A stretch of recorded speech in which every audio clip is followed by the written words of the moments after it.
देखिए, जी, मैं election commission के बारे में तो मैं क्या ही कहूँ। इतना ज़रूर कह सकता हूँ, जब प्रधानमंत्री जी अपने विपक्ष को देशद्रोही कहते हैं, राष्ट्र विरोधी कहते हैं, उससे बड़ी और बुरी बात कोई हो सकती है क्या? हुँ? बिना भ्रष्टाचार के किसी सबूत के, किसी को आप भ्रष्टाचारी कह देते हैं, इलेक्शन कमीशन सोता रहता है। मैंने इससे पूर्व कई प्रधानमंत्रियों को देखा और कइयों के बारे में पढ़ा है, कइयों के बारे में। जितना विमर्श नीचे जा चला जाता है जब प्रधानमंत्री खास तौर पे जब चुनाव में होते हैं। राहुल जी ने एक बात कही थी आत्मनिर्भरता के महत्वपूर्ण सरोकारों को लेकर के और उस पर उनको उस तरह टिप्पणी करनी चाहिए थी। क्या ये सच नहीं है कि अधिकांश मोबाइल फोन जो हमारे पास उपलब्ध है made in China, made in Korea, उस संदर्भ में देखना चाहिए था। कई दफा प्रतीक से कोई बात होती है। अब आप अगर अपने विपक्ष के लोगों को मूर्खों का सरदार वगैरह कहें, जाहिर है फिर उसके बाद आप कहते हैं लोग गाली, पता नहीं कौन गाली देता, कोई नहीं देता, लेकिन आप कल्पना करते रहते हैं। मैं आपसे सिर्फ इतना आग्रह कर सकता हूं प्रधानमंत्री जी, एक प्रधानमंत्री के रूप में भाषाई गरिमा देश में बनी रहे पॉलिटिकल पार्टीज के बीच में, उसमें आपकी अहम भूमिका होनी चाहिए। सर जो ये भाषाई गरिमा है तो दो नेताओं को इलेक्शन कमीशन की तरफ से कारण बताओ नोटिस किया है। प्रियंका गांधी और अरविंद केजरीवाल, इनके ऊपर यह आरोप है कि इन्होंने प्रधानमंत्री के खिलाफ झूठी और इरिलेवेंट बातें की और उसको लेकर के कारण बताओ नोटिस देखिए, किए थे। मैं इलेक्शन कमीशन के बारे में तो मैं क्या ही कहूं, इतना जरूर कह सकता हूं, जब प्रधानमंत्री जी अपने विपक्ष को देशद्रोही कहते हैं, राष्ट्र विरोधी कहते हैं, उससे बड़ी और बुरी बात कोई हो सकती है क्या? हुँ? बिना भ्रष्टाचार के किसी सबूत के, किसी को आप भ्रष्टाचारी कह देते हैं, इलेक्शन कमीशन सोता रहता है। अब ये इलेक्शन कमीशन की साख का सवाल है। आप कौन से कमीशन है साहब? जरा पीछे पलट के देखिए कि इस पद पर कौन-कौन लोग रहे थे। आप अपने आप को भौना पाएंगे। बस इतना ही कहना। लेकिन सर जब मर्यादा की बात होती है तो नित्यानंद राय ने एक सवाल उठाया था राबड़ी जी को बिहार के चीफ मिनिस्टर बनाने को लेकर के। लालू जी की जो कल टिप्पणी आई कि अगर राबड़ी देवी को नहीं बनाते तो क्या तुम्हारी बीवी को बनाते नहीं, चीफ मिनिस्टर। देखिए भाषाई गरिमा का सवाल अगर ना, नित्यानंद जी का पूरा भाषण सुनिए। आपने एक हिस्सा पकड़ लिया। उन्होंने बहुत ही, जो लालू जी की अपनी स्टाइल है, उसमें उन्होंने कहा, उन्होंने ये भी कहा कि मुझको अपनी पार्टी बचानी थी। आज मेरी पार्टी इस मुकाम तक है, तो उसमें बहुत बड़ा कंट्रीब्यूशन है कि उस वक्त वो ये निर्णय पार्टी ने लिया था। मैं ये आपको बता सकता हूं, ऐतिहासिक दस्तावेज है।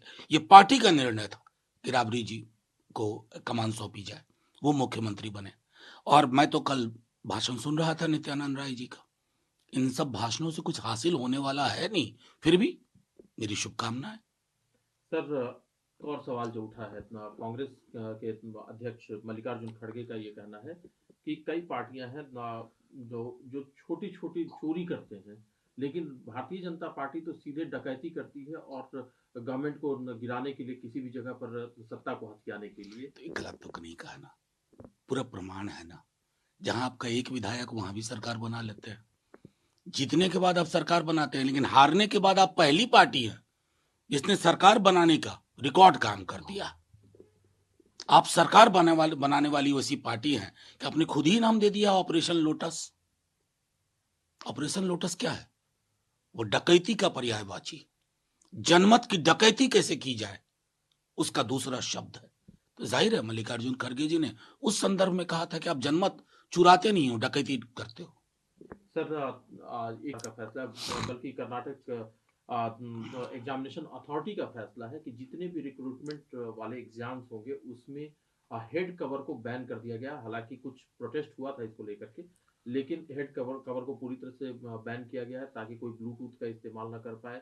हालांकि मंगलसूत्र और जो अंगूठी पहनी जाती है उसके लिए अभी भी परमिशन है। देखिए, मेरा सीधे तौर पे मानना है कि अगर कोई साक्ष्य सबूत है, कोई संकेत है, तो किसी भी अथॉरिटी को ये है।